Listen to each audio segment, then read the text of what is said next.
क्या आप जानते हैं, सती भगवान शिव की पहली पत्नी थी और उनकी जान कैसे गई?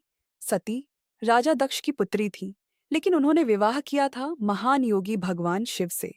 राजा दक्ष को यह विवाह बिल्कुल पसंद नहीं था।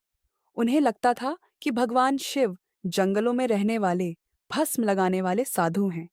एक दिन राजा दक्ष ने बहुत बड़ा यज्ञ करवाया।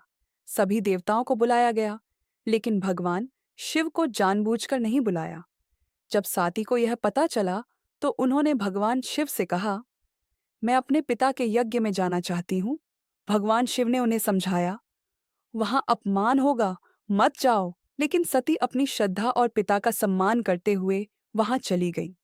यज्ञ स्थल पर पहुंचते ही उनके पिता दक्ष ने भगवान शिव का अपमान शुरू कर दिया।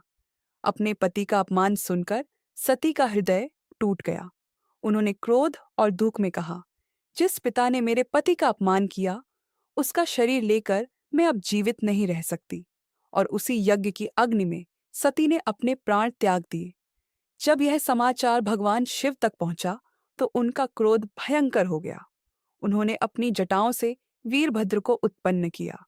वीरभद्र ने यज्ञ को नष्ट कर दिया और दक्ष को माफी मांगने पर जीवित किया। लेकिन भगवान शिव का दुख शांत नहीं हुआ। वे सती का शरीर उठाकर पूरे ब्रह्मांड में घूमने लगे। तब भगवान विष्णु ने अपने सुदर्शन चक्र से सती के शरीर को कई हिस्सों में विभाजित किया।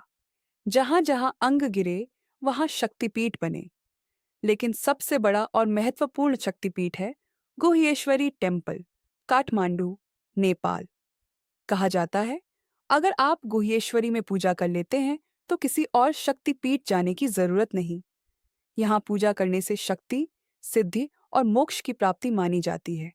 भगवान शिव की करुणा और सती का त्याग हमें यह सिखाता है, सच्ची भक्ति और श्रद्धा से बड़ी कोई शक्ति नहीं। अगर आप भगवान शिव को सच्चे मन से मानते हैं, तो वीडियो को सब्सक्राइब कीजिए और लाइक और कमेंट जरूर कीजिए। हर हर महादेव।